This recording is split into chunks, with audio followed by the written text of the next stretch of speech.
Bonjour à tous et bienvenue dans ce nouvel épisode du podcast Savoir-être, le podcast qui est dédié aux compétences relationnelles, les fameuses soft skills pour les professionnels de la négociation et les professionnels du droit. Bonjour Xavier, comment vas-tu ? Bonjour Martin, super, merci. Aujourd'hui, nous avons l'honneur de recevoir un confrère, Max Berger. Bonjour Max, comment vas-tu ? Bonjour Martin, je vais très bien, merci. Bonjour Xavier, bonjour à tous. Bonjour Max. Alors, vous pourrez poser toutes vos questions et vous pouvez d'ores et déjà poser toutes vos questions dans les commentaires à Max qui pourra y répondre en direct. N'hésitez surtout pas. Et aujourd'hui, on va avoir une discussion, je pense, passionnante, à la fois sur le parcours de Max et sur ce qu'il appelle l'avocat négociateur. Alors Max, déjà, comment tu en es venu à la négociation ? J'ai cru voir que tu t'étais formé à Harvard. Oui, tout à fait. Écoute, je vais essayer de faire court parce que j'ai 54 ans. Alors, si je vous raconte ma vie, ça va être un petit peu long. On va dépasser on va dépasser le créneau. Mais pour faire très court, moi, je ne sais pas pourquoi, mais passionné de négociation depuis très très longtemps. J'ai commencé comme avocat d'affaires à faire des fusions-acquisitions à Paris dans différents cabinets. Et puis très rapidement, moi j'adorais vraiment la partie négociée pour le compte des clients. Euh, et j'ai cherché à faire ça dans un contexte plus international que n'offraient pas les cabinets dans lesquels j'étais à l'époque. Et j'ai eu l'opportunité d'aller travailler dans différents groupes pour occuper ce qu'on appelle le poste de General Counsel. Donc c'est le numéro 2 ou numéro 3 des groupes. Et j'étais en charge de toute la partie juridique, de la partie des risques et puis du développement et des deals. Mais c'était évidemment surtout cette partie qui m'intéressait. Et là, j'ai eu la chance pendant des années de sillonner le monde, à aller faire des deals avec des Chinois, des Américains, des Sud-Américains, des Africains. Bref, j'ai fait un nombre de voyages incalculable. J'ai un bilan carbone assez catastrophique, du coup, j'en suis désolé pour ceux qui sont assez sensibles sur le sujet, mais j'essaie de me rattraper depuis. Et puis, donc, j'ai négocié des deals, tout le temps, pas seulement sur les aspects juridiques, mais sur un peu tous les aspects. Alors, évidemment, j'étais pas seul, hein, j'étais toujours en équipe. On était des équipes de négociateurs avec des financiers, avec pas mal de monde, des gens du bizdev, voilà. Et je faisais ça, j'exerçais ma passion un peu, comme on dit, un peu tout au talent, pensant que j'avais un don inné pour la négociation. Et puis petit à petit, je me suis rendu compte qu'il y avait en tout cas une vraie école de la négociation et qui est à Harvard. Depuis, il y en a plein, hein, dans toutes les grandes écoles, toutes les grandes business schools du monde entier ont un peu repiqué le concept et la méthode d'Harvard. Et j'ai eu l'opportunité à un moment dans ma carrière de faire un break. À l'époque, je vivais aux États-Unis. Et c'était bien parce que j'étais à Boston, donc c'était pas loin. Et j'ai réussi à être pris dans ce qu'on appelle le programme de négociation d'Harvard. Et donc j'ai fait le programme extensif et j'ai passé plusieurs mois à Harvard à étudier les méthodes modernes de négociation.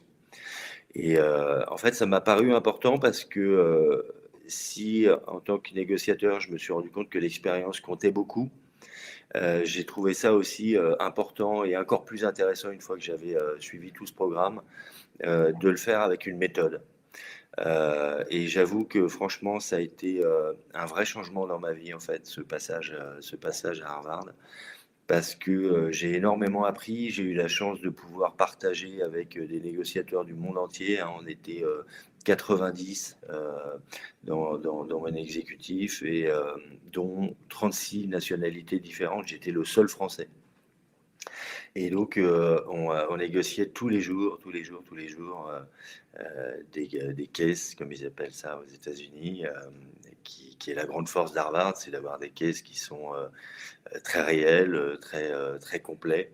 Et voilà. Et donc j'ai appris une méthode qui est connue sous le nom de la méthode des 7 éléments, qui est la méthode moderne de négociation inventée par les pères fondateurs de la négociation moderne.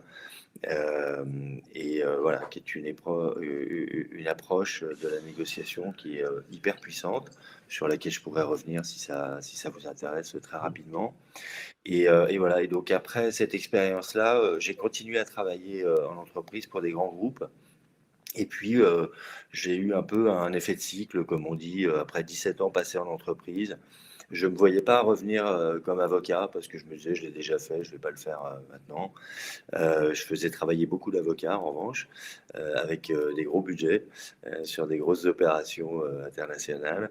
Et j'ai développé un assez beau réseau dans ce domaine-là. Et du coup, je suis rentré en France et j'ai décidé de me lancer en tant qu'entrepreneur et j'ai créé une banque d'affaires indépendante avec dans l'idée, avec un focus particulier, c'était d'essayer d'évangéliser la négociation auprès des Français. Alors, tout ça, ça s'est trouvé, c'était un peu avant le Covid. Et je suis passé d'un marché très international au marché français et que j'avais quitté depuis longtemps. Donc, il a fallu que je réapprenne un peu les codes. Et l'idée de cette banque d'affaires, c'était d'accompagner essentiellement des entrepreneurs, des startups, dans leurs négociations quand il s'agissait de lever des fonds, de faire des partenariats, de se développer ou d'aller à l'international. J'ai fait ça pendant plusieurs années avec un associé qui, lui, est un vrai financier, pas comme moi, pas un financier d'opérette comme moi, mais un vrai financier. Et on était assez complémentaires, on l'est toujours d'ailleurs, puisque la banque existe toujours. Et je suis toujours associé de cette banque d'ailleurs. Et on a accompagné beaucoup de startups à essayer de décoller. Sous le prisme, mais toujours avec cette approche de la négociation. Quand je vous dis que pour moi, la négociation, je vois de la négociation partout et je considère que la vie est une négociation, c'était ça. Et donc, c'était d'approcher les dossiers avec toujours dans l'idée de faire une analyse des différentes alternatives qui se présentent, de les sous-peser et d'essayer dans chacune de favoriser un deal ou une négociation plutôt que le conflit. Mais ça aussi, on pourra revenir un peu sur ce prisme-là. Et à force d'accompagner des entreprises, d'être dans le business, j'ai eu pas mal de clients qui m'ont dit, mais Max, c'est super, mais tu négocies avec nous jusqu'à la term sheet, compris, les term sheets d'investissement, les partenariats, mais après, tu nous mets en main de cabinet que tu ne connais pas et pour finir les deals. Alors que toi-même, tu es avocat d'affaires, pourquoi tu ferais pas le job toi-même? Et donc, je suis un petit peu lent, mais ça finit par percoler dans mon esprit. Et j'ai fini par écouter ce message. Et puis, du coup, l'année dernière, en 2023, septembre 2023, j'ai créé un cabinet qui s'appelle Stand Law. Et avec une thèse que je veux un petit peu différente par rapport aux avocats d'affaires classiques, qui est ce que j'appelle avocat d'affaires négociateur.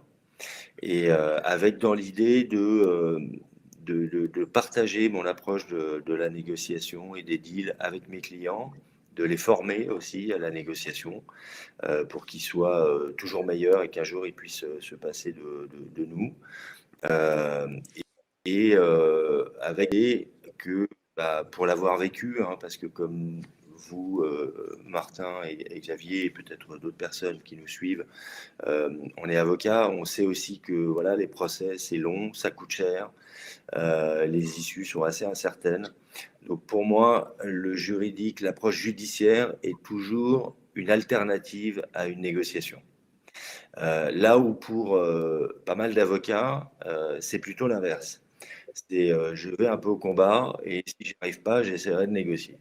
Voilà, donc la proposition, elle est un petit peu inverse. Je pense qu'on la partage, mais je serais heureux de vous entendre sur vous-même, votre approche de ce sujet. Et je crois que c'est aussi basé sur beaucoup de vécu, hein, pour avoir aussi été pris, mené dans des contentieux longs, extrêmement coûteux et aux résultats toujours un peu difficiles à prévoir parce que c'est la justice des hommes. Hein, donc, on est capable de perdre des dossiers imperdables et de gagner des dossiers ingagnables. Et donc, voilà. Donc, mon objectif, c'est de résoudre 90% de nos dossiers par la négociation. Voilà, pardon, j'ai été un petit peu long, mais j'espère vous avoir donné une Non, vision un petit peu holistique de ce parcours. Je crois, je terminerai peut-être juste cette première phase par vous dire que je crois qu'en fait, il est temps de faire bouger les choses. Et moi, j'ai la prétention et l'ambition de faire bouger les choses, au moins en France, sur ces sujets-là, et de faire comprendre à nos clients potentiels ou à nos clients, s'ils sont déjà nos clients, c'est qu'ils l'ont compris, mais reprendre un peu ce terme, peut-être d'évangéliser un peu nos clients potentiels et les gens qui ont des sujets juridiques, que l'avocat n'est pas juste là pour rappeler ce qu'est le droit et leur dire bah, on va résoudre ça par un procès ou une démarche parce qu'il n'y a pas d'autre moyen. Je crois que, en fait, pour avoir accompagné beaucoup d'entrepreneurs, que ce soit des chefs d'entreprise à la tête de milliers de salariés ou des start-upers qui en sont au 3e mois de constitution de leur boîte, le point commun de tous, c'est la solitude face à la décision. Et ils ont souvent plusieurs conseils, soit ils n'ont pas de conseils, soit ils ont plusieurs conseils qui chacun leur livre un avis sous le prisme de leur spécialité. Et à la fin, ils se retrouvent avec plusieurs avis qui ne sont pas toujours compatibles. Et je pense que, moi, je crois qu'il est de l'avocat moderne, de l'avocat d'affaires moderne, de s'ouvrir sur d'autres aspects que les aspects purement juridiques pour être capable d'accompagner au mieux nos clients et d'essayer de les aider à lutter contre ce sentiment de solitude et leur montrer qu'on est là et qu'on n'hésite pas parfois à prendre des risques et à sortir un peu de notre domaine pur de compétences pour les accompagner. Donc voilà, c'est un peu l'ambition de Stanlow et la mienne, et j'essaye de fédérer autour de moi, autour de cette ambition, des professionnels, pas seulement des avocats d'ailleurs, j'ai l'ambition de créer un réseau assez important, international de professionnels qui partageraient cette approche pour essayer de servir mieux nos clients dans une approche plus moderne, plus dynamique et un peu moins contentieuse peut-être. merci beaucoup pour cette introduction très complète. Pour que les gens qui nous suivent, parce qu'on peut avoir des gens qui connaissent plus ou moins, mais on sait que malheureusement d'ailleurs, on n'est pas si nombreux que ça déjà parmi les confrères à connaître la négociation. Donc même pour les confrères qui nous suivraient, ça peut être intéressant. Tu disais toi que la banque d'affaires, donc le projet auquel tu es en tant que cofondateur, si j'ai bien compris, et Oui. puis tes activités t'amènent à faire des levées de fonds, à participer au développement international d'entreprises. Est-ce que, alors, vu de l'extérieur, on pourrait croire on pourrait se dire, mais c'est quoi la négo? Elle est purement financière, elle est que sur de l'argent. Est-ce que tu peux nous donner des exemples? Parce que quand tu nous disais à un moment, tu nous as dit, on analyse toutes les alternatives, mais je suis pas sûr que la plupart des gens réalisent que ça peut recouvrir le champ des possibles. Est-ce que tu peux nous donner quelques exemples, sans trahir évidemment aucun secret, Bien sûr. naturellement, mais de ce champ des possibles, de ce qu'on peut, de ces alternatives sur lesquelles tu Oui, travailles? alors avec plaisir. Alors peut-être 2 mots, un sur la méthode et 2 sur, pour moi, ce qui représente sans doute le plus grand challenge des négociations. Je vais commencer par le second point. En fait, pour moi, le plus grand challenge des négociations, et là où les négociations échouent généralement, euh, c'est pour 2 motifs. Le premier, c'est souvent un problème d'ego. Et d'ego des personnes qui sont autour de la table. Ça peut être aussi celui des conseils, hein, et y compris aussi celui de l'avocat qui conseille ses clients, qui doit gérer son ego, qui doit gérer des renoncements, des petites défaites, des, des, euh, des moments où son ego va être heurté, son ego de négociateur, d'avocat va être heurté parce qu'il va se retrouver confronté à des personnes hyper agressives ou de mauvaise foi ou qui vont avoir eux-mêmes un ego surdimensionné. Ah, Ah, on a nous perdu venons Martin. de perdre Max. J'espère qu'il va pouvoir nous rejoindre rapidement, mais en tout cas sur les questions d'ego, ça me parlait bien. Il est clair que l'ego, y compris comme il le disait, des négociateurs eux-mêmes, Max est revenu. Désolé, on a Oui, eu un donc petit bug de oui, connexion. oui. Donc, tu nous disais que l'ego, y compris celui des négociateurs, peut causer l'échec d'une négociation et c'est extra. Enfin, ça Bon, nous parle, à Xavier et moi, c'est sûr. voilà. Alors, l'ego de nos clients, l'ego de ceux qui sont de l'autre côté de la table, et je pourrais revenir là-dessus sur comment essayer de gérer, de calmer son ego, hein. Il faut évidemment, tout le monde a un ego et c'est très bien d'en avoir un. Donc, je suis surtout pas en train de dire qu'il faut mettre son ego dans la poche. Mais là aussi, on a une petite négociation à avoir avec notre ego et celui des autres pour arriver à trouver une solution et à parvenir à un deal. Ça, c'est la première. La deuxième chose, pour moi, c'est ce que j'appelle le challenge culturel. Le challenge culturel, c'est finalement la plupart du temps, voire quasiment tout le temps, quand on négocie, on est confronté à des gens qui viennent ou qui ont une culture qui est différente de la nôtre. Et c'est un point pour moi particulier d'attention et de vigilance. Je vais vous donner quelques exemples. Des exemples évidents où je pense qu'ils sont très facilement compréhensibles. Quand vous êtes un avocat ou un négociateur français et que vous devez négocier avec des Chinois, vous allez assez vite vous rendre compte que la culture n'est pas la même et que ça peut créer énormément d'incompréhension. Alors des anecdotes comme ça, j'en aurais plein à vous raconter. Si on a le temps, je vous en raconterai une petite tout à l'heure. Mais voilà. Alors le challenge culturel, c'est pas seulement quand des Chinois négocient avec des Américains ou des Français. Je l'ai vu tout près de chez nous. C'est arrivé près de chez nous, comme dirait l'autre. Quand vous représentez ou vous accompagnez une start-up qui doit discuter avec une société importante, que ce soit un groupe privé ou que ce soit une société publique, par exemple. La culture des organisations est complètement différente. Les start-upers vont être en mode action, réaction, on va hyper vite, on gère le temps de façon accélérée parce que on est nous-mêmes hyper dynamiques, on veut changer le monde en 10 minutes. Et en phase 2, ils vont se retrouver face à des gens qui sont sur un pas de temps légèrement différent, qui n'emploient pas le même vocabulaire, qui n'ont pas les mêmes codes. Et donc là, il y a un gap, il y a un écart culturel, pardon, qui existe d'entrée de jeu et qu'il faut absolument adresser sous peine, sinon de passer complètement à côté de la négociation. Donc pour moi, une bonne approche de la négociation, c'est s'intéresser aux autres d'abord. À qui a-t-on affaire? Qui sommes-nous nous-mêmes et à qui va-t-on parler? Donc il y a un travail à faire là-dessus pour vraiment d'empathie et d'intérêt, d'essayer de comprendre à qui on parle, d'où ils viennent, quelles sont leurs croyances, quelles sont leurs habitudes, quelle est leur culture d'une manière générale, leur façon de travailler, d'avancer ou pas. Et voilà. Je vous donne un exemple, encore un petit exemple justement d'écart culturel qui peut être fatal. Dans énormément de cultures, les gens ne savent pas dire non. Euh, Alors, je veux surtout pas stigmatiser, hein, mais je vais vous donner des exemples.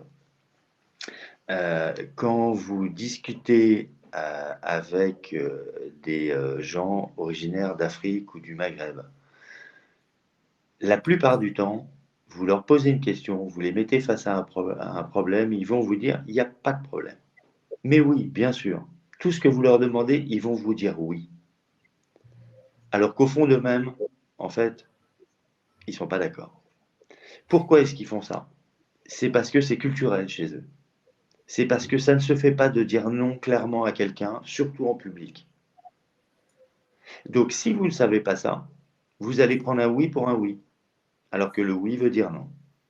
Si à l'inverse, vous discutez, vous négociez avec des Hollandais ou des Allemands, une culture plus nordique, on va dire, eux savent très bien dire non, et parfois de façon assez brutale.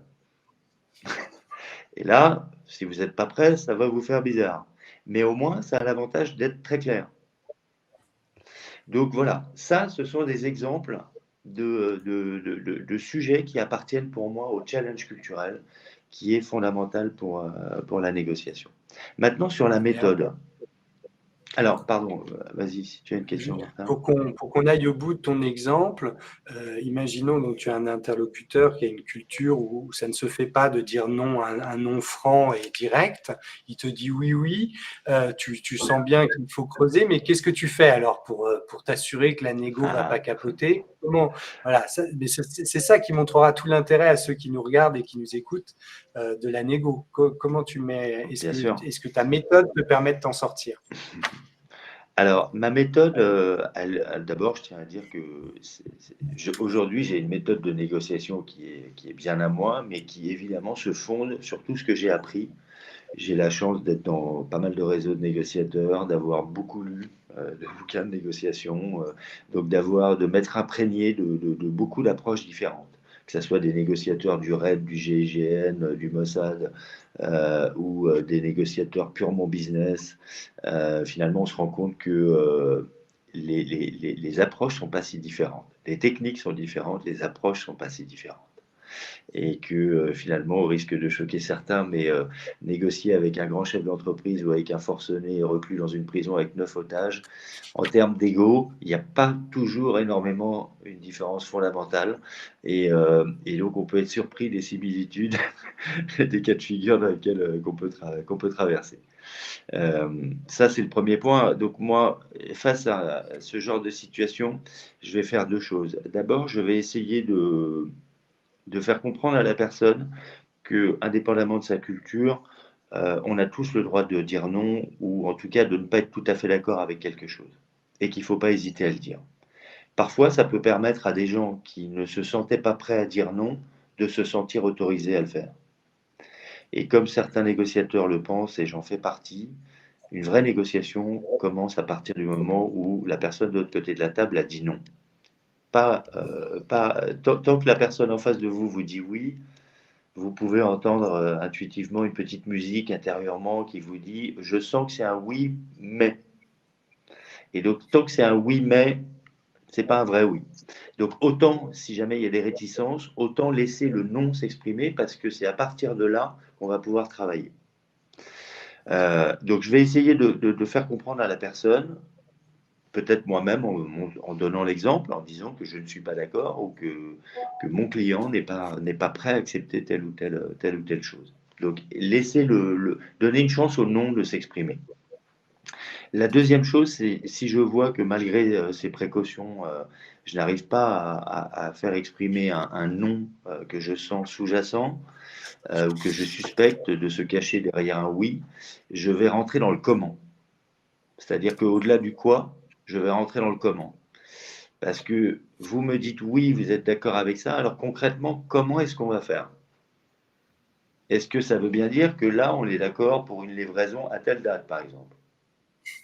Est-ce que c'est bien vous qui allez prendre prendre en charge les coûts de livraison? Et là, on se rend compte que plus on est précis, plus on rentre dans le détail, plus là, ça devient difficile de dire oui à tout. Et donc là, ça nous laisse une chance supplémentaire de faire émerger le non et de pouvoir travailler dessus. Voilà, je ne sais pas si j'ai répondu à la question, mais c'est comme ça, c'est comme ça que je procède, moi. Ah, je n'entends plus, Martin. Ouais. On ne t'entend plus, Martin. Ouais. Je disais, c'est beaucoup plus clair comme ça, je pense, de manière illustrée pour les gens qui découvrent un peu la négociation. Peut-être que tu veux que je revienne sur la méthode elle-même. Alors oui, tu nous as parlé, quand tu as parlé de la méthode, tu as dit que tu utilisais la méthode des 7 éléments, que tu avais une approche holistique. Alors là, c'est pareil, je ne suis pas sûr que ça parle à tout le monde. Tu nous as parlé de la méthode de Harvard, donc je suppose que c'est la négociation raisonnée à laquelle on fait référence, donc William Ury et Roger Fisher. Tu nous as pas dit s'il y avait des développements dans cette négo dont tu t'inspirais aussi, parce qu'elle date de 43 ans, cette négociation raisonnée. Donc, il y a eu des choses, ça ne nous rajeunit pas personne ici. Mais voilà, oui, je veux bien que tu nous parles de la méthode et de comment tu l'as appropriée surtout. Bien sûr. Alors, moi, la méthode, je l'ai apprise sur place. Je m'y suis confronté. J'ai eu l'occasion de l'exercer. C'est une méthode fondamentale, hyper puissante, qui a le mérite d'être une vraie méthode complète qui, à mon avis, ensuite, elle peut être affinée, travaillée selon les objectifs, mais qui peut servir notamment pour avoir géré des discussions difficiles et se mettre dans une posture peut-être plus de médiateur que de négociateur, mais c'est aussi une méthode qui s'applique de façon constructive pour essayer de construire des deals. Donc pour moi, c'est la pierre centrale de l'appui. Je l'ai largement enrichi grâce à des négociateurs type Chris Voss, négociateur chef du FBI, voilà, qui a écrit un best-seller sur le sujet que beaucoup doivent connaître. Je me suis inspiré de mes échanges et puis surtout de mes propres expériences. Parce que la méthode d'Harvard, elle est très bien, mais quand vous avez 5 minutes pour négocier, c'est plus compliqué de passer en revue les 7 éléments. Alors pour ceux qui ne connaissent pas cette méthode, peut-être 2 mots sur la méthode, parce que pour ne pas parler dans le vide, la méthode d'Harvard, c'est d'abord ce qu'il faut en retenir, et ça c'est valable pour tout le monde et pour toutes les négociations. Autre challenge à relever, mais c'est que la négociation, on ne va pas négocier la fleur au fusil. La négociation, ça se prépare. Ça demande un vrai travail de préparation. J'ai parfois beaucoup de mal à convaincre les gens que je conseille de passer des heures à préparer des négociations. Pourtant, quand vous abordez un match de tennis un peu compliqué, il ne vous viendrait pas à l'idée d'aller vous battre contre Pete Sampras ou Djokovic sans vous être un peu préparé. Et ben, la négociation, c'est exactement pareil. Il faut passer beaucoup de temps. Moi, j'ai développé avec le temps ce qu'on appelle en anglais une negotiation roadmap. C'est un chemin de négociation. C'est un document que j'ai préparé dans lequel je passe en revue avec mes clients tous les points qui me paraissent importants à aborder. Donc, les 7 éléments, je les rappelle très rapidement et dans le désordre d'ailleurs, il n'y a pas vraiment d'ordre, mais vous avez les intérêts. Vous avez le process, la communication, les alternatives, les options, et j'en oublie à force de la pratiquer. Mais disons Alors, que les plus... Vas-y, tu les connais peut-être mieux peut-être que moi. peut-être qu'un élément qui serait intéressant, c'est finalement la boussole dans tout ça. Comment on sait qu'on n'est pas en train de faire n'importe quoi aidé par un gourou? Est-ce que tu peux nous parler de la BATNA ou la Mésor et le rôle qu'elle joue dans Voilà, ta façon d'exercer? tout à fait. Alors, on a évoqué le mot d'alternative tout à l'heure, et je vous disais que pour moi, à l'inverse d'autres avocats, euh, le recours au judiciaire fait partie des alternatives, souvent. En tout cas, il doit être intégré comme tel, et questionné comme tel, mais c'est par principe une alternative à un deal. C'est pas le deal qui est une alternative à une approche judiciaire. Et donc, le grand apport de cette méthode de négociation d'Harvard, c'est justement de regarder les choses sous l'angle des alternatives, de préparer une sorte de carte des différents scénarios. On peut appeler ça des scénarios, des alternatives, voilà. Et c'est de se dire, mais finalement, je cours après un objectif ou plusieurs objectifs, j'ai différentes façons d'y arriver, d'accord? Et surtout, si jamais je n'y arrive pas, qu'est-ce qui se passe?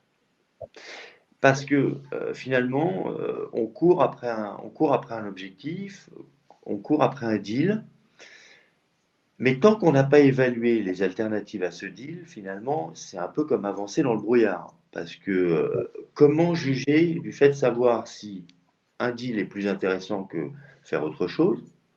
Si on prend l'exemple de soit je fais un deal, soit je fais un procès, bah, il faut bien à un moment comparer les choses pour essayer de voir quelle est la solution la plus avantageuse.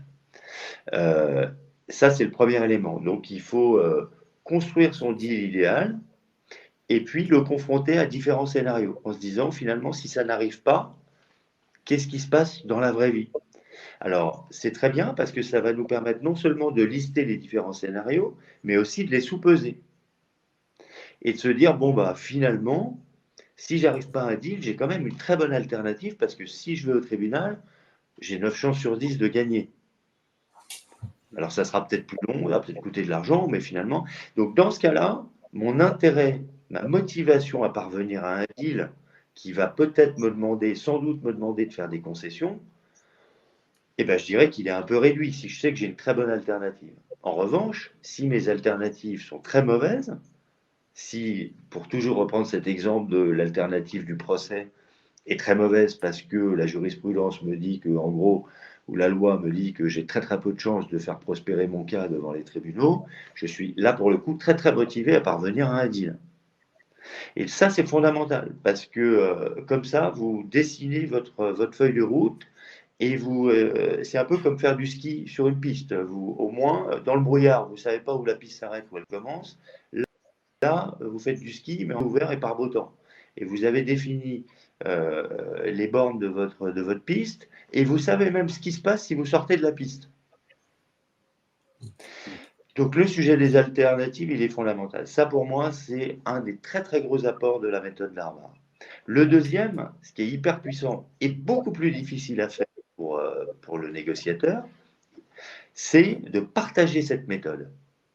Parce qu'il y a peut-être beaucoup de gens qui pensent qu'un négociateur, c'est un peu David Copperfield, là, le magicien qui va sortir des lapins de son chapeau, des solutions toutes faites parce qu'il est troisième dan en négociation et qu'il va battre tout le monde. Non, la vraie vie, c'est pas ça. La vraie vie et le grand apport de cette méthode, justement, le vrai défi, c'est d'arriver à partager cette méthode. Et c'est de dire aux personnes qui sont de l'autre côté de la table, écoutez, voilà, nous, on a essayé de préparer sérieusement cette négociation. On est prêt à partager avec vous le fruit de notre travail et on serait prêt encore plus et on serait motivé avec vous pour partager cette approche parce qu'on considère qu'elle va nous permettre, à vous et à nous, de nous assurer qu'on ne passe pas à côté de la feuille de route. On ne passe pas à côté de la feuille de match. Et donc ce travail, notamment sur les alternatives, on peut le faire aussi une fois qu'on l'a bien préparé de son côté, on peut essayer de le faire avec les autres. Ou en tout cas, même en amont, d'envisager de l'autre côté de la table quelles sont leurs alternatives et la façon dont ils voient leurs alternatives. Et ça, c'est fondamental parce que si Envisager de l'autre côté de la table, envisager de l'autre côté de la table, voir est-ce que ça, c'est quelque chose que tu pratiques ou que tu as connu ou est-ce que ça te paraît utopiste, voir amener l'autre en toute transparence à partager les alternatives qu'il envisage lui-même. Bien sûr. Alors, là, tu tapes dans le mille, Martin. Je crois que c'est vraiment ça. Il ne faut pas oublier qu'une négociation, c'est une discussion. Et donc, c'est un échange. Et donc, il faut favoriser cet échange. Il faut s'y préparer en essayant de se préparer au maximum. Moi, mon mantra, c'est vraiment d'arriver hyper préparé aux négociations pour ne jamais être surpris. Je vous rassure, je suis toujours surpris. Même en ayant préparé comme un dingue, je suis toujours surpris. Il y a toujours des trucs qui parviennent encore à me surprendre. Le jour où je serai plus surpris, je crois que j'arrêterai. Voilà, c'est que je serai arrivé au bout de l'exercice, mais je pense qu'il va s'écouler encore pas mal de temps. Mais le but, c'est, vous l'aurez compris, d'être le moins surpris possible. Donc, d'où le travail de grosse préparation avant. L'autre difficulté, c'est effectivement de favoriser cet échange et de faire parler les gens qui sont de l'autre côté de la table, parce qu'on va recueillir des informations qui sont précieuses et dont on va pouvoir se servir. Donc, il faut poser énormément de questions. Le choix des gens dans tes matières en droit des affaires doit être important aussi. Évidemment, il faut qu'ils aient les pouvoirs pour négocier, mais est-ce que ça, tu fais une sorte de casting ou pas des gens qui pourront représenter les sociétés dans tes négociations? Bien sûr. Alors, merci pour cette question que j'adore aussi et qu'on ne me pose pas souvent. Et ça touche au timing de la négociation aussi, finalement. Les gens ont tendance à croire que la négociation commence le jour où on s'assied autour de la table. Pas du tout. La négociation, elle a commencé depuis longtemps déjà. Je vous donne un exemple. Je devais négocier pour un groupe américain, non, pour un groupe, français avec des Canadiens. Et premier contact avec les Canadiens, ils me disent, mais Max, on est ravis de t'accueillir, viens à Toronto, on va discuter. Et j'aurais dit, écoutez, j'adore prendre l'avion, je l'ai déjà beaucoup pris, mais moi, à l'inverse, c'est un peu compliqué sur mon agenda en ce moment, je vous reçois à Paris avec grand plaisir. Oh non, on ne va pas venir à Paris, etc. Donc la négociation, elle a commencé là, on n'avait pas commencé encore à discuter du fond du sujet. on était déjà en train de négocier où va se passer la réunion. Et donc finalement, on a trouvé un terrain d'entente, on s'est retrouvé à New York, ce qui peut peut-être paraître un peu étonnant, mais voilà, moi je leur ai dit, écoutez, je ne viens pas à Toronto parce qu'il n'y a pas de raison que je vienne sur votre terrain, ça vous donne un avantage trop important par rapport à moi. On va se retrouver à New York parce que moi je vais faire, certes, la plus grande partie du chemin, mais vous allez quand même devoir prendre l'avion, vous, faire, allez quoi, 1 heure et demie de vol pour venir à New York et me retrouver là-bas. Ensuite, dans quelle langue est-ce qu'on va parler? Ça aussi, c'est une négociation. Donc, en fait, c'est le process. Donc, la négociation, c'est aussi la négociation du process. Et donc, le process, c'est quoi? C'est quand la question se pose, ça va être dans quelle langue on va parler, si des gens de nationalités différentes, c'est où est-ce qu'on va se retrouver, combien de réunions est-ce qu'on va faire, quel timing on se donne pour la négociation, et qui, pour répondre à ta question, Martin, qui va être présent autour de la table? Évidemment, parce que c'est un jeu de rôle. Alors, parfois, il se trouve que je négocie seul pour le compte de clients, mais généralement, je préfère qu'on soit un petit groupe. Donc, ça va dépendre des négociations. Et le choix des personnes qui vont être là est très, très important.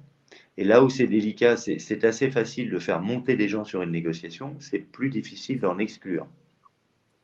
Que ça soit auprès de nos clients, leur expliquer que aller expliquer par exemple à un chef d'entreprise qu'il ne faut pas qu'il soit là pour une négociation hyper stratégique. Je suis confronté à ce cas de figure 9 fois sur 10. Et je suis obligé d'expliquer au patron que lui c'est le patron et que moi je suis le négociateur. Et qu'il ne faut surtout pas qu'il soit autour de la table des négociations. Que lui il sera là à la fin pour sabler le champagne, serrer la poignée de main pour sceller le deal. Et voilà, lui est le maître du temps, il est le maître de la stratégie, mais il ne faut surtout pas qu'il soit en première ligne. Vous n'envoyez pas un général d'armée en première ligne. Hein. Ouais. On est d'accord ? Je vais prolonger ce point en est-ce qu'il n'y a pas des cas où tu estimes que, alors je ne sais pas si dans ta pratique ça se rencontre fréquemment, je ne pense pas, mais où tu estimes qu'il vaut mieux être l'avocat en sous-marin parce que l'avocat en face soit va être un deal breaker, soit fait peur à tout le monde, y compris parfois à son propre client. Je sais, c'est une question touchy, je suis désolé, mais il fallait que je la pose. Non, bien sûr, mais écoute, ça m'arrive très fréquemment, je fais parfois ce qu'on appelle des négociations WhatsApp. Je vous donne un exemple. J'ai eu il y a quelque temps un grand patron d'une entreprise du CAC 40, dont évidemment je tairai le nom, qui était à la veille d'un deal et qui m'appelle et il me dit Max, j'ai les meilleurs avocats de la place, la meilleure banque d'affaires. Je ne dirai pas de quel est, mais il m'a dit personne n'est là pour me négocier, pour me dire comment négocier ce truc. J'ai besoin de vous. Mais évidemment, je suis le grand patron. Il ne l'a pas exprimé comme ça, mais c'est ce que ça voulait dire. Je suis le grand patron. Il n'est pas question que je vienne avec un négociateur à mes côtés. Donc, en gros, il faut m'apprendre à négocier, me dire comment je vais faire. Donc, j'ai fait toute la négociation sur WhatsApp en étant caché et je n'apparaissais absolument pas dans la négociation. Ça arrive, hein, parfois, je le comprends. Là aussi, il y a des sujets d'ego. Et puis, là aussi, c'est des sujets culturels. En France, quand vous arrivez et que vous vous présentez sur un deal en tant que négociateur, les gens vous regardent avec des yeux ronds en disant « mais c'est qui, c'est quoi ?» Alors, quand vous êtes avocat, c'est plus facile parce qu'un avocat, on ne se demande pas ce que c'est. Mais un négociateur pur, ça questionne. Ça fait peur. Voilà. Aux États-Unis, pas du tout. Hein. Moi, je travaillais aux États-Unis pendant des années. Je me présentais comme négociateur. Les gens comprenaient tout de suite. Et voilà. Mais la culture est différente. Aux États-Unis, d'ailleurs, on peut parfois rencontrer des négociateurs qui ne sont pas formés à la négociation. Enfin, c'est tellement dans la culture que finalement, on peut se dire négociateur, ça choque personne, alors que si on creusait un peu derrière, ils n'ont pas tous fait l'école de Harvard. On est d'accord. Hein. On est d'accord. On est d'accord. Donc oui, effectivement, il arrive que je conseille régulièrement des clients pour des négociations sans apparaître du tout. Mais c'est plus souvent à leur demande ou plus souvent parce que je sais que si j'apparais, ça risque de complexifier un peu le débat. Vous voyez, ça met la pression aussi. Hein. Quand vous arrivez avec votre casquette de négociateur, ça peut mettre la pression à certaines personnes qui se disent oh là là, il y a Djokovic qui débarque sur le terrain, là, ça va être tout d'un coup un peu plus compliqué, quoi. Je te confirme, j'ai récemment eu un dossier où le confrère en face a contacté le médiateur pour lui dire j'ai vu que mon confrère en face était aussi médiateur, est-ce que ça ne serait pas une rupture des armes? Il y a quand même, on a du boulot au niveau de la Ouais. négo en France. Alors justement, pour parler de ça, j'ai vu que dans ton discours, on identifie clairement des trous dans la raquette. Tu nous dis, en gros, que le marché n'est pas encore mature, mais qu'il est prêt. Enfin, aujourd'hui, ce serait le moment. Quels sont pour toi les grands trous dans la raquette, à la fois du côté des clients et du côté des professionnels, qu'il faudra à tout prix adresser pour que la négociation devienne la règle? Tu nous parlais un petit peu de changement de paradigme, et que l'idée, ce serait de mettre en place une négo et que l'alternative, ce serait le procès ou autre chose. Mais comment ça peut avoir lieu, ce changement pour toi? Quel trou dans la raquette il faut encore adresser aujourd'hui, de manière Alors, prioritaire, pas les 10 000 trous oui. dans la raquette que tu as pu identifier, évidemment. Je vais essayer d'être diplomate parce que je vais parler de nos confrères en premier. Et je crois qu'il y a du boulot, hein. Du côté de notre belle profession, il y a du travail encore, beaucoup de travail. On est une profession absolument formidable avec un vivier d'avocats incroyable, certes, mais les traditions, la vision de l'avocat qui se regarde dans la glace évolue très très lentement. On veut pour preuve que, évidemment, sans citer de nom, avant de créer Stanlow, je suis allé voir un certain nombre de mes amis qui exercent au plus haut niveau dans les plus grands cabinets de la place. Et je leur ai proposé, je leur ai dit, écoutez, voilà mon ambition, il y a deux façons de faire. Soit je le fais seul, et je vais évangéliser et je vais créer mon cabinet, je vais le faire, et puis je vais être le premier et je vais vous dépasser. Soit on le fait ensemble, on profite de votre structure, de votre force de frappe. Je vais former tous les avocats du cabinet pour qu'ils deviennent des avocats négociateurs, et on va être le premier avocat, le premier cabinet d'avocats à proposer ça sur le marché.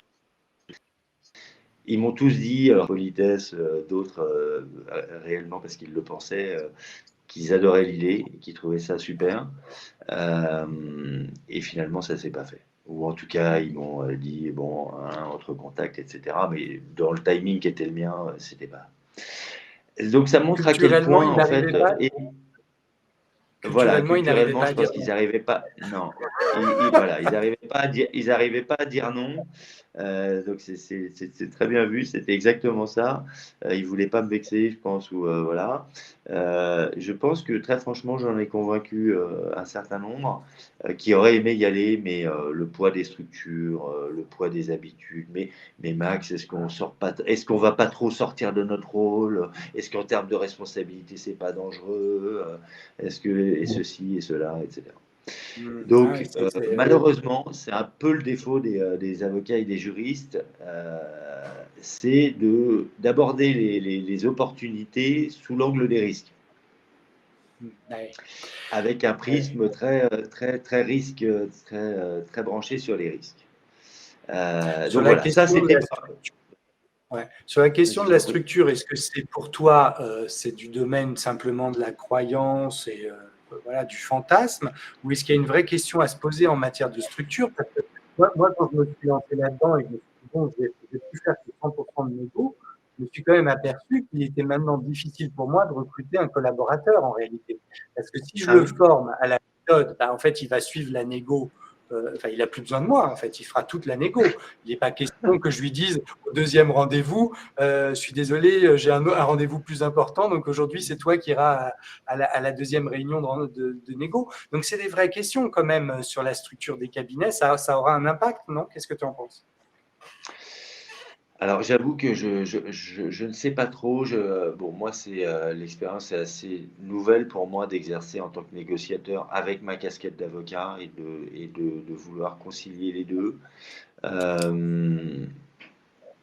Moi, j'y vois pas, a priori, j'ai pas identifié de difficulté particulière.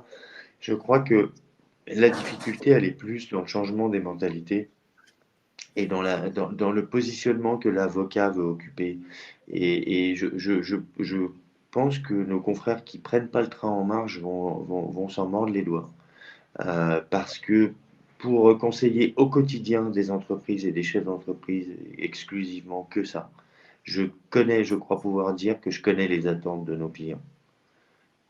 Et ce qu'ils veulent, c'est un vrai, je vais le dire en anglais, pardon, mais c'est un vrai business partner, c'est un vrai conseil business qui certes, évidemment, a son socle d'avocat d'affaires, mais qui va être là pour l'aider à naviguer en ayant conscience des limites posées par la loi, les textes, etc., mais qui va être là aussi pour l'aider à trouver des solutions et à activer des solutions qui ne sont pas forcément que des solutions qui passent par le judiciaire. Et je crois que si les avocats ne relèvent pas ce défi-là, ils vont très vite être doublés par des tas d'autres conseils qui sont très très bons et qui maintenant, surtout sans parler de l'IA, etc., peuvent accéder à une connaissance juridique et leur permettre de faire concurrence aux avocats, même s'ils n'ont pas vraiment le droit. Mais en tout cas, une concurrence sur le terrain qui est un peu dangereuse pour les avocats, je pense. Hein. Donc voilà, moi je crois qu'il y a le marché, il est là, c'est évident. Il y a une vraie attente des clients. Euh, et maintenant, la question est de savoir pour les avocats, est-ce qu'ils sont prêts, est-ce qu'ils veulent y aller ou pas?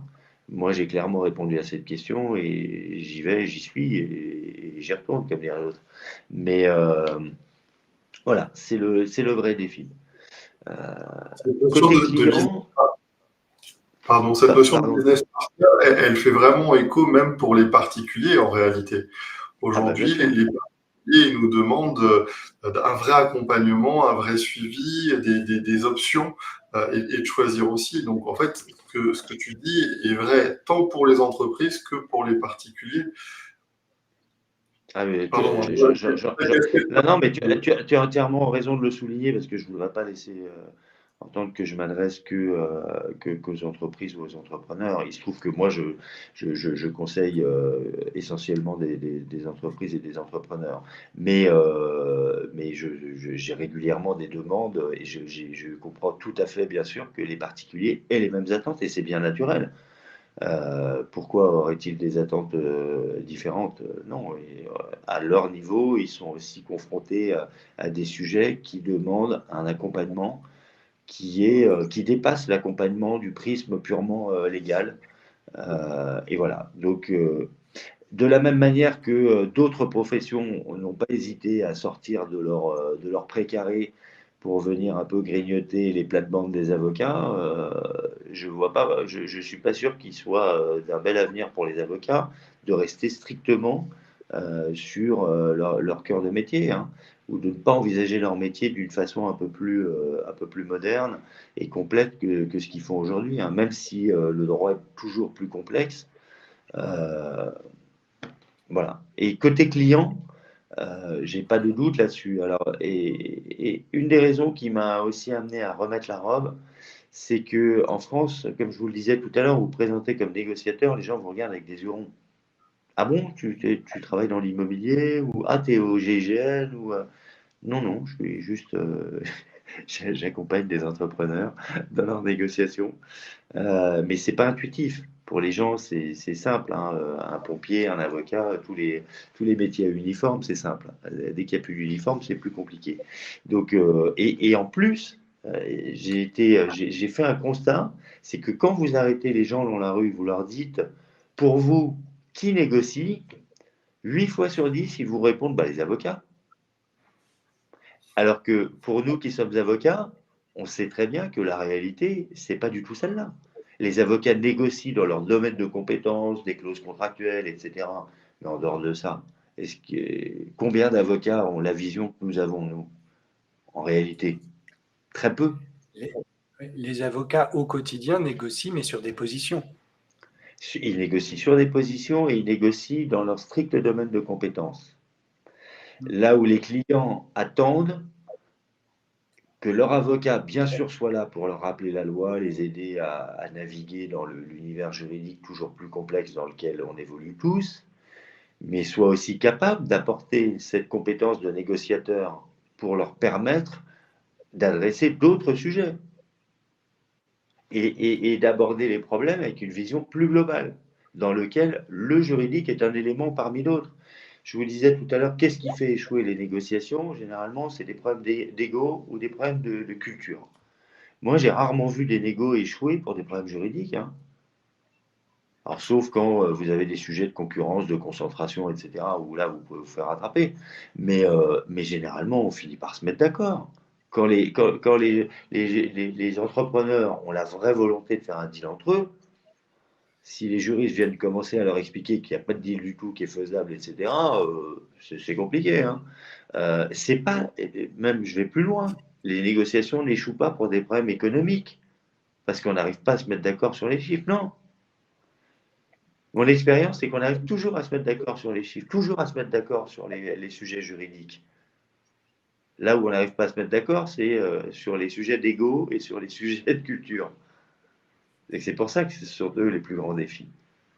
Donc, si les avocats et les clients ne comprennent pas que le juridique n'est qu'une composante de leur approche des sujets, voilà, ils vont continuer à avoir des avis parcellaires donnés sous le prisme de regard professionnel particulier. Alors après, il faut aussi savoir s'arrêter. Moi, quand je suis dans des négociations, etc., tu me posais la question, Martin, tout à l'heure, évidemment, sur les sujets financiers, il faut qu'il y ait un financier. Je ne prétends pas moi-même conseil financier. Il faut qu'il y ait, que sais-je, un expert dans tel domaine, etc. Dans la pharmacie, c'est le régulateur qui va intervenir. Là, un ingénieur, là, un homme de l'art, etc. Bien sûr, un conseiller en propriété intellectuelle. Moi, je fais travailler énormément d'autres avocats aussi, qui sont 1000 fois plus compétents que moi sur des domaines particuliers. Et voilà, moi j'essaye d'être un peu le maître d'œuvre de la négociation. Ça ne veut pas dire que je me crois autorisé à donner des avis sur tout et compétent sur tout.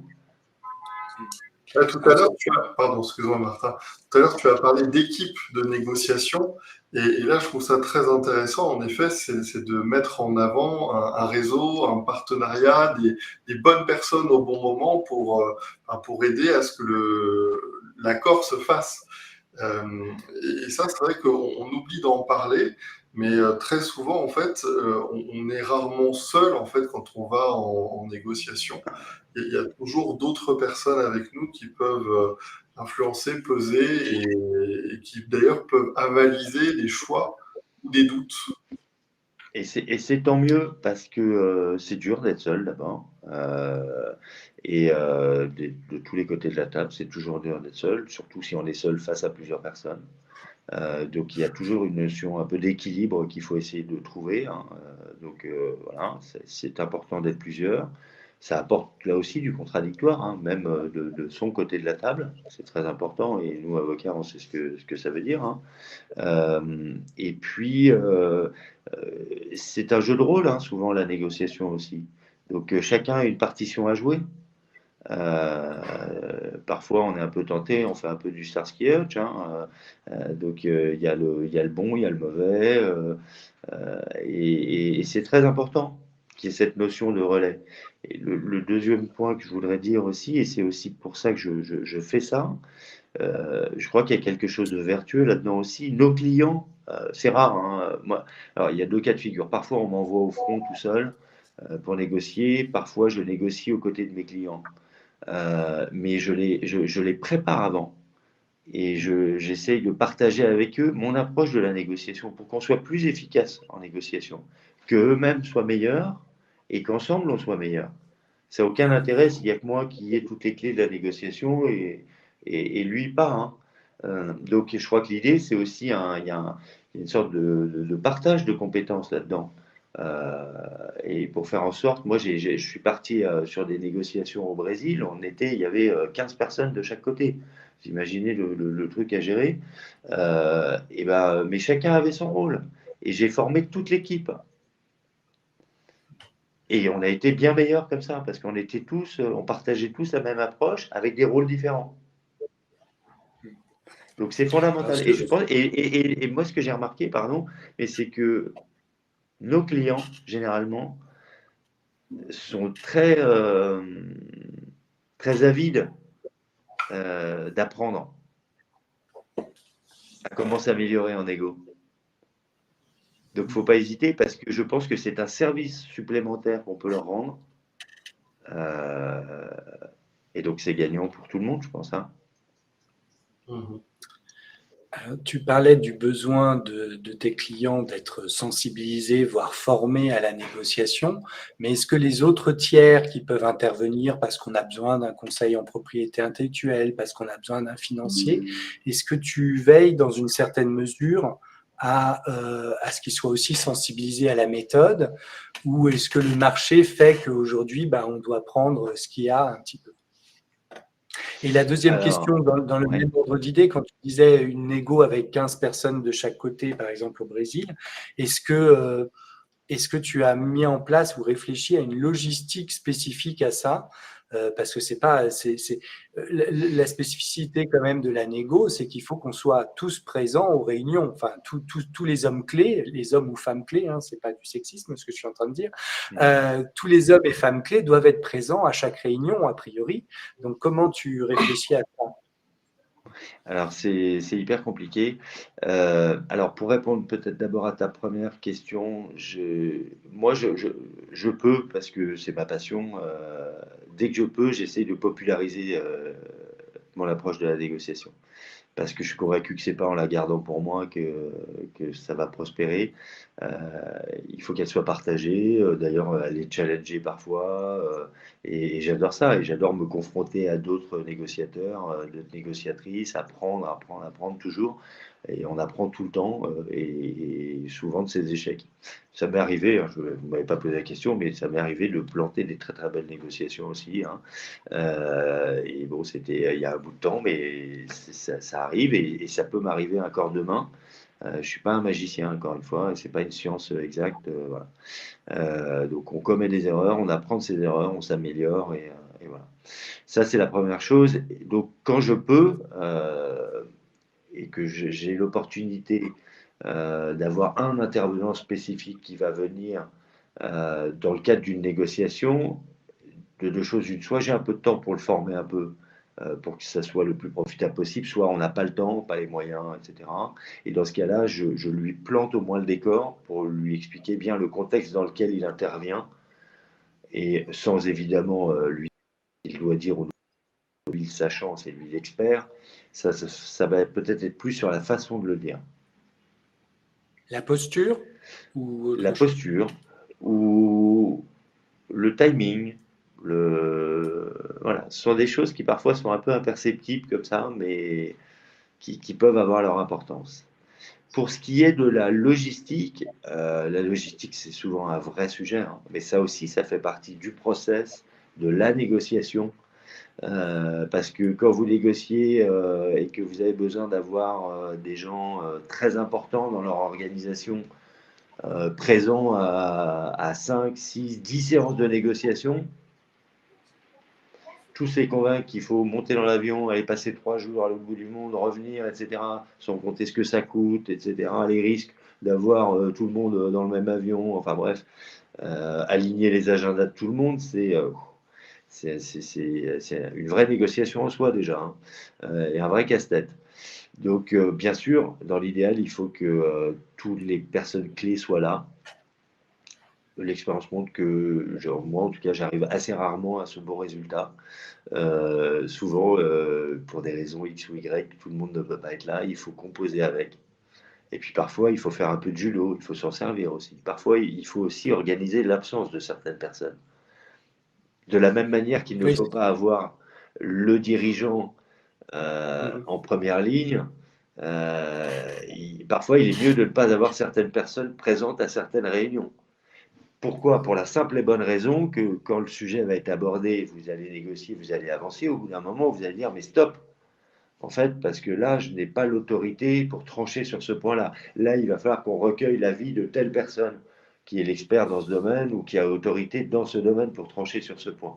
Et du coup, ça vous permet de gagner un peu de temps et de Max, réfléchir et de revenir. Voilà. je vois que nous arrivons déjà au terme de nos 60 minutes, mais c'était passionnant, il faudra qu'on en refasse une. Et je pense qu'on peut Avec grand rester plaisir. sur l'idée, parce que je pense que c'est quand même le fil directeur de tout ce que tu nous as dit, c'est que la négociation, ça se résume en 3 mots: prepare, prepare, prepare. C'est ça. Clairement, il ne C'est faut ça, pas laisser grand-chose au hasard. J'aurais aimé vous faire croire que je suis le David Copperfield de la négociation, mais s'il y en a un, c'est pas moi. Moi, je suis plutôt peut-être un peu laborieux, mais en tout cas, je sais que ça se travaille beaucoup pour arriver à des beaux résultats. S'il y a une Merci chose beaucoup, à Max. retenir, je crois que c'est ça. Merci à vous. Oui.